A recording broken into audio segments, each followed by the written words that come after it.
Assalamualaikum dan salam sejahtera, kembali lagi di channel Nur Mazalan. Okey, ketika ini saya berada di tepi pokok mangga harum manis. InsyaAllah berbuah ataupun lebih berbanyak pada tahun 2026. Okey, apa yang ingin saya kongsikan adalah tentang serangga ini.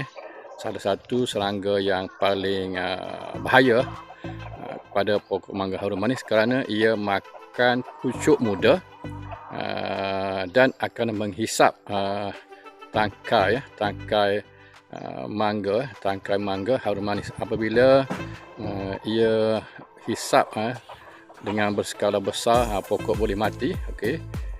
Dan apabila ia hisap tangkai bunga akan rosak, tidak akan mengeluarkan hasil. Okey. Jadi kita perlu kawal dengan segera kumbang belangkas. Okey, kumbang belangkas dengan atrokol. Sekian, terima kasih.